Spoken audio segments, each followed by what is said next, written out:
Hi everyone, एक बार फिर से आप सभी का बहुत बहुत स्वागत है। आप सभी का अपना यूट्यूब चैनल आरके स्टडी पे। मैं हूं रविंद्र कुमार। गाइज, आज आप सभी के लिए पॉलिटेक्निक फर्स्ट सेमेस्टर के जो सीएस एंड आईटी के स्टूडेंट हैं, यानी कंप्यूटर साइंस इंफॉर्मेशन टेक्नोलॉजी दोनों ब्रांच के लिए जो एफसीआईटी सब्जेक्ट है उसका आज सिलेबस क्या क्या रहने वाला है, ये सब आप सभी को बताने वाले हैं। और इसमें अच्छे मार्क्स आप किस तरह से ला सकते हैं ये भी आप सभी को बताने वाले हैं। एफसीआईटी का फुल फॉर्म होता है fundamental of computer and information technology. ठीक है, तो ये सब्जेक्ट जो है आपका, ये भी इंपॉर्टेंट है आप सभी का। ठीक है, तो इसी से रिलेटेड आपको पढ़ने हैं आगे, इसी से रिलेटेड आपको डिसीजन हो गए, इस टाइप के जितने भी सब्जेक्ट होते हैं तो कंप्यूटर साइंस और इंफॉर्मेशन टेक्नोलॉजी से है, तो इससे रिलेटेड आपको पढ़ने ही पड़ेंगे। ठीक है, तो एफसीआईटी भी आपके इंपॉर्टेंट है। तो इसमें क्या क्या सिलेबस रहने वाले हैं और इसमें इंपॉर्टेंट टॉपिक क्या है, किस तरह से क्वेश्चन पूछे जाते हैं, आप सभी को इस वीडियो के बताने वाले हैं। तो वीडियो में लास्ट तक बने रहिएगा। चैनल पर नए हो तो सब्सक्राइब कर लीजिए, इससे रिलेटेड आपको वीडियो इस चैनल पे मिलती रहती है। तो चलिएगा, वीडियो को शुरू करते हैं और चलते हैं स्क्रीन पर और आप सभी को वहां पे समझाते हैं। तो गाइस हम आ चुके हैं स्क्रीन पर और आप सभी को एफसीआईटी का जो आप सभी का सिलेबस है उसको आप बताने वाले हैं। ठीक है, तो सबसे पहला जो चैप्टर है आपका कंप्यूटर के मौलिक सिद्धांत, जिसको हम लोग फंडामेंटल ऑफ कंप्यूटर बोलते हैं। ठीक है, फंडामेंटल ऑफ कंप्यूटर में आप सभी को कंप्यूटर से रिलेटेड जितने भी पार्ट्स होते हैं उन सभी को बताया जाएगा।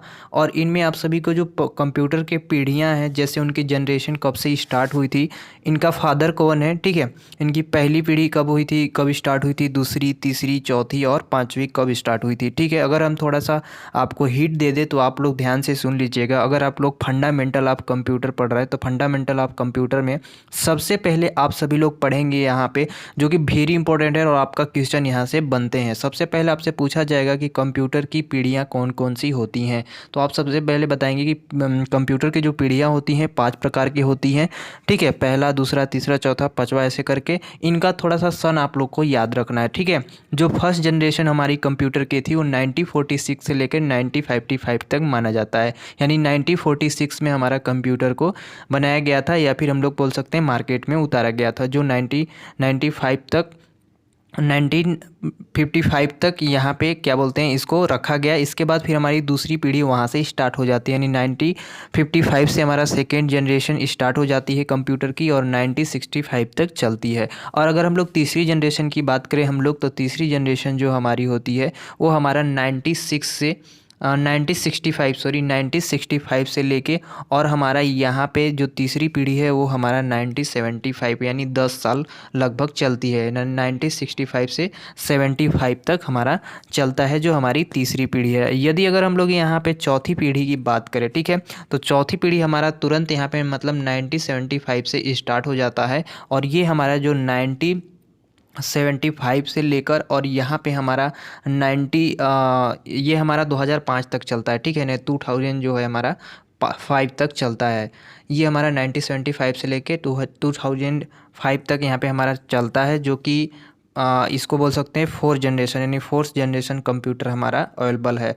और अगर हम लोग पाँचवीं पीढ़ी की बात करें तो 2005 से लेके अब तक हमारी पाँचवीं पीढ़ी है। अब इसमें आप सभी लोग, आप अगर डिफिनेशन वगैरह लिखना है तो आप इस तरह से लिख सकते हैं कि धीरे धीरे विकास होते गया। और क्या, पहली में ज़्यादा कह सकते हैं कि इसमें मतलब वैक्यूम ट्यूब जो होते हैं, ठीक है, इसका प्रयोग किया जाता था, और ये बहुत मोटे तार के बनाए जाते थे, वजन था, ऐसे वैसे जो भी लिखना है लिख सकते हैं। उस फिर दूसरे में कुछ डेवलप हुआ, तीसरे में कुछ डेवलप हुआ, चौथे में कुछ डेवलप हुआ, पाँचवें में बहुत ज़्यादा डेवलप हो गया। तो ये सारी की सारी बातें आप बता सकते हैं। ये कंप्यूटर से रिलेटेड जितने भी कंप्यूटर के पार्ट होते हैं वो सब आप सभी को पढ़ने हैं।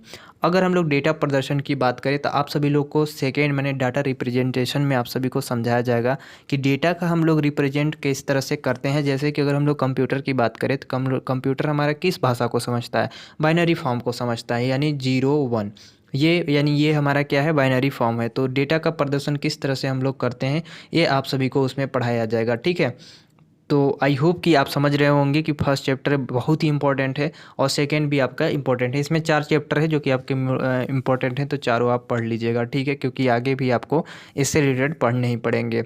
अब यहाँ पे डॉस एवं विंडो ऑपरेटिंग सिस्टम है, documents operating system and window operating system, तो इसके बारे में पूरा आप सभी को बताया जाएगा कि किस तरह से बनते हैं और विंडो ऑपरेटिंग सिस्टम किस तरह से वर्क करते हैं, इस समय कौन सा वर्जन है, सारे के सारे। चौथा की बात करें हम लोग तो इंटरनेट के मूलभूत सिद्धांत, इसमें आप लोग पढ़ेंगे कि इंटरनेट से हम लोग किस तरह से जुड़े हुए हैं, इनके कितने प्रकार होते हैं। जैसे अगर हम लोग शॉर्टकट बोले तो लैन होते हैं, वैन होते हैं, ठीक है, WN होते हैं और एक मैन होते हैं, ठीक है। तो ये 3 आपके नेटवर्क होते हैं जिससे हम लोग जुड़े रहते हैं।